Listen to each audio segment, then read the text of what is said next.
12 বছর হয়ে গেল আজকে, মানে 12 বছর পরে ওকে দেখি। এর বাড়িতেই পড়ে থাকতাম, ও আমার বাড়িতে পড়ে থাকতাম, আমার একটা ব্যাপার। আর ছোটোবেলার কোনো স্মৃতি যদি মনে থাকে তো তাহলে সেটা বল। আমার তো ছোটোবেলার স্মৃতি কুমড়ো লতাকে আব্বার কাছে ধরা পেটে প্রচণ্ড মার খেয়েছিলাম। জোর জোর সে বল কে লোগোं को স্কিমে বাতা দে। 8 প্লেট দই ফুচকা গাইজ, 8 প্লেট। এই যে দেখতে পাচ্ছ, এই কায়ে প্যাকায় খাবে আজকে মনে হচ্ছে 8 plate. Hello guys, good morning, welcome to my new blog. কেমন আছো তোমরা সবাই? আশা করছি তোমরা সকলে খুব ভালো আছো, আর আমিও খুব ভালো আছি। তো আজকে আমি উঠে পড়েছি ঘুম থেকে, আর আজকে সানডে, তো এবার ব্রেকফাস্ট করে দোকানে যাব। আর আজকে কোথায় যাই কি না কি সব কিছু তোমাদের সাথে শেয়ার করবো। চলো ভিডিওর একদম লাস্ট অবধি দেখতে থাকো। ফোর ইন্ডিকেটারের যে ইয়েটা ছিল, মানে ফোর ইন্ডিকেটার যখন মানে আমি 4টে একসাথে দেবো তখন হচ্ছে মানে প্রবলেম, মানে বিরাট প্রবলেম সুইচে। সেই কারণে আমি আজকে সুইচটা চেঞ্জ করছি, একটু ভালো সুইচ লাগাচ্ছি। আগে একটু মানে কমা সুইচ লাগানো ছিল, যদিও দোকানে ছিল না সেই দোকানটায়, তাহলে আমি কমা জিনিস লাগাই না কোনো দিন। যাই হোক, আজকে একটু ভালো সুইচ লাগাচ্ছি, আর কোনো অসুবিধা হবে না। মানে ফোর ইন্ডিকেটার করতে গেলে মানে সিঙ্গেল যদি করতাম তাও ফোর ইন্ডিকেটার হতো, আবার ফোর করলে ফোর, মানে কি বলবো, সুইচটা নষ্ট হয়ে গেছিলো। এই যে চেঞ্জ হচ্ছে এটা, এই যে এটা একটু ভালো মাল লাগানো হচ্ছে, এই কোম্পানির মালটা লাগানো হচ্ছে।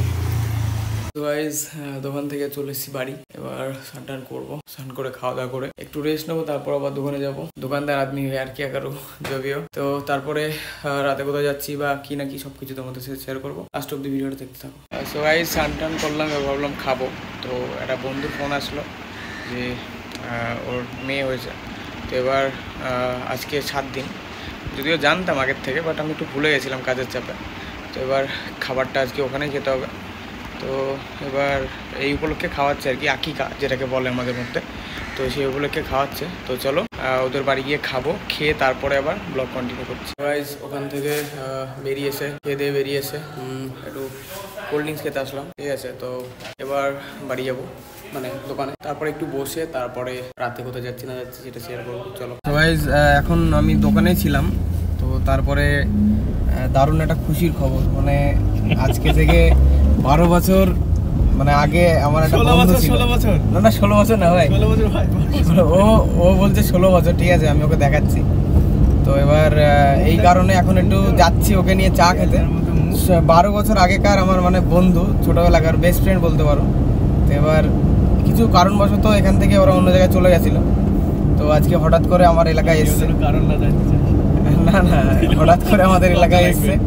তো এবার আরো কথা হবে, চায়ের দোকানে যাচ্ছি এখন আমরা, ঠিক আছে, কাইপের গাড়িতে করে যাচ্ছি। তো এখন রোডে আছি, এবার ওখানে গিয়ে অনেক কথা হবে, বাট এখানে আর দেখাচ্ছি না ওকে। চলো ওখানে গাড়ি থেকে নেমে তারপর ভালো করে দেখাচ্ছি। তো গাইজ, এবার আমরা যেখানে বসি আর কি ডেলি, সেখানে চলে, আর আমার সেই পুরোনো যুগের, মানে পুরোনো যুগের না, মানে কি বলবো, ন্যাংটা বয়সের যে আমার বেস্ট ফ্রেন্ড, ঠিক আছে, এই যে দেখতে পাচ্ছ। বল ভাই, প্রথমত বল যে কেমন আছিস? সব কুছ বাংলাতে বল, আমি ভিডিও এখন বাংলায় করছি। হ্যাঁ ভালো আছি।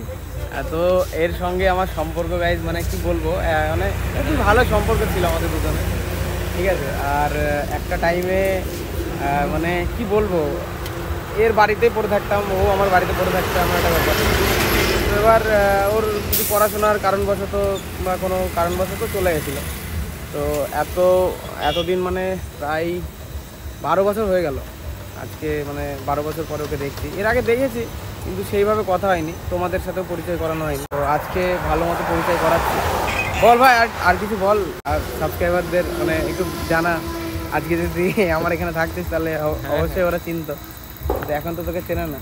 এখন কিছু বল, কেমন যাচ্ছে জীবন? জীবন যেরকম যায় গরুর গাড়ির মতো। আচ্ছা, আর ছোটোবেলার কোনো স্মৃতি যদি মনে থাকে তো তাহলে সেটা বল।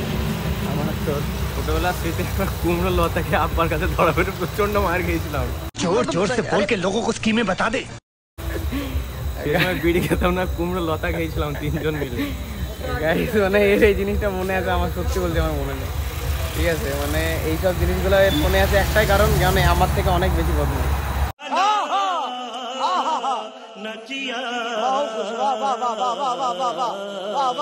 তো যাই হোক, আরও অনেক স্মৃতি আছে যেগুলা এখন তোমাদের সাথে মানে শেয়ার করা যাচ্ছে না, অনেক প্রাইভেট। মানে ছোটোবেলাতেও আমরা প্রাইভেট কিছু কাজ করতাম, ঠিক আছে, মানে আমরা এতই বদমাইশ। এখন যদিও ভালো হয়ে গেছি, এও ভালো হয়ে গেছে। এখন তাহলে কি করছিস তুই এখন? হ্যাঁ, তুই করে নি, আব্বার অন্য ধ্বংস। আর এমনি স্টাডি বা কোনো বিজনেসের কোনো দিকে? বিজনেস বলতে বিজনেস ডাক্তার। দেখা যাক, ঘন্টা বাজানোর একটা চাকরির জন্য অ্যাপ্লাই করেছি, কতদূর হয় গ্রুপ ডি এর জন্য। আর তাছাড়া ডি ফার্মে অ্যাডমিশন নেওয়া আছে, দেখা যাক কতদিনের ভিতর কমপ্লিট করতে পারি। ব্যাস এতটুকুই। তো গাইজ, এটা ছিল আমার সেই ছোটোবেলাকার বন্ধু। তো এবার চা চলে এসছে, ঠিক আছে, এই যে চা চলে এসছে, এবার চা খাই।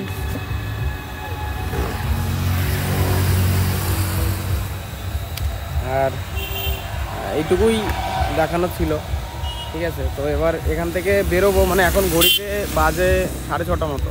এখন যদিও আমি দোকানে থাকি, কিন্তু ও এসেছিলো বলে এই কারণে আমি বাজারে আসলাম। তো এবার আবার একটু পরে চলে যাবো এখান থেকে। তারপর আবার যদি রাতে কোথাও যাই সেটা তোমাদের সাথে শেয়ার করবো, আর যদি না যায় তাহলে এই অবধি শেষ। তো চলো এবার বাড়ি যাই, বাড়ি গিয়ে আবার দেখা হচ্ছে। তো গাইজ, দোকান বন্ধ করে চলে এসেছিলাম বাড়ি, মানে ফার্স্টে তো বাজারে গেছিলাম, দেখলে তোমরা। তো বাড়ি চলে এসেছিলাম, এখন যাচ্ছি ধুবুলিয়া ফুচকা খেতে। তো চলো যাই, আমি আর আমার একটা জিজু আর কায়েব, 3জন মিলে যাচ্ছি। আর কেউ আছে কিনা জানি না গাড়িতে। চলো যাই, গিয়ে আবার রাস্তায় কথা হচ্ছে। এই যে গাইজ বেরিয়ে পড়েছি গাড়ি করে। এখন যদিও দোকানের সামনে আছি, এবার গাড়ি স্টার্ট দিয়ে এই যে বেরোলাম। আমি কায়েব আর জিজু 3জনই যাচ্ছি, আর কেউ ছিল না গাড়িতে। তো চলো আবার ধুবুলিয়া গিয়ে দেখা হচ্ছে। এই জায়গায় চলে এসেছি ধুবুলিয়া। ধুবুলিয়া এটা যেটা এয়ারপোর্টে আর কি, যেখানে কালী পুজো খুব সুন্দর হয় আর কি, খুব ভালো ডেকোরেশন করে, সেই জায়গাতে এসেছি। এখন দুর্গা পুজো চলছে, তো দেখতে পাচ্ছ ভালোই লাইটিং করেছে, আর এখানে প্রচণ্ড ভিড় ছিল, সেই কারণে গাড়িটা আগেই আমাদের এখানে রাখতে হচ্ছে। এখানে রেখে দেবো সাইড করে। চলে এসেছি এখন এখানে, চারিদিকে গান বাজনা চলছে, মানে কি বলবো। যাই হোক, পুজোর সময় যদিও। তো এবার এখানে ফুচকা টুচকা খাবো, তারপরে দেখি কোথায় যাওয়া যায়। এই যে এখানে আছে সামনে, এই যে ফুচকার দোকান এখানে, আর এই যে জিজু আর কায়েব। চলো এখান থেকে বেরোই, তারপর ওটা দেখাচ্ছি। কারণ আমি এখন ফুড ব্লগিং করি না, সেই কারণে আমি খাওয়া দাওয়া কিছু দেখাচ্ছি না। ভেবেছিলাম তোমাদেরকে লোভ লাগাবো না গাইজ, কিন্তু 8 প্লেট মাত্র 3 জনের জন্য ফুচকা বলেছে জিজু। কি আর বলি, এই যে দেখতে পাচ্ছ 8 প্লেট। তো গাইজ ওখানে ফুচকা টুচকা খেয়ে এখন যাচ্ছি শ্রীজিতে। এই যে সামনে শ্রীজি। তো এখানে গিয়ে চা খাবো, দিয়ে তারপরে বাড়ি চলে যাবো। চারিদিকে এত গান টান হচ্ছে, মানে কেমন ভয়েস আসছে আমি জানি না। যাই হোক, আর ওখানে 8 প্লেট মানে দই ফুচকা বলেছিল জিজু, তার মধ্যে 3 প্লেট খেয়ে নিয়েছি, মানে খুবই মানে কেমন একটা লাগছে। তো যাই হোক, চলো এবার এখানে চাটা খেয়ে বাড়ি যাবো, বাড়ি গিয়ে আবার ব্লগ অন করছি। তো গাইস ঘুরে টুরে চলে এসেছি বাড়ি। আবার কক্সবাজারে ঢুকেছিলাম। তো ওখানে জিজু ভাগ্নের জন্য ওই একটা জিনিস কেনাকাটা করলো। আর আজকে গাইস কি বলবো, 3 প্লেট দই ফুচকা খেয়ে নিয়েছি, মানে জোর করে খাইয়ে দিয়েছে জিজু, যদিও আমি খেতে পারছিলাম না, তাও খেয়ে নিয়েছি। কি আর করবো, অনেকদিন মানে কিছু খাচ্ছি না, একটু শরীরটারও মানে খেয়াল রাখছি। যাই হোক, আজকের ভিডিওটা এই অবধি ছিল। কেমন লাগলো অবশ্যই কমেন্ট করে জানিও, আর ভালো লাগলে লাইক করে দিও, আর বন্ধুদের সাথে শেয়ার করে দিও। আর মামান ওয়ার্ল্ডে যদি নতুন এসে থাকো তাহলে সাবস্ক্রাইব করে দিও। যারা ফেসবুক থেকে দেখছো, মামান মন্ডল পেজটাকে ফলো করে দিও। ইনস্টাগ্রাম মামান মন্ডল অফিসিয়াল, দুটোই ফলো করে দিও। দুটোর লিঙ্ক আমি ডেসক্রিপশনে দিয়ে রাখবো। তো আজকের জন্য এইটুকুই। সবাই ভালো থেকো, সুস্থ থেকো, আবার দেখা হবে নেক্সট ব্লগে। টাটা।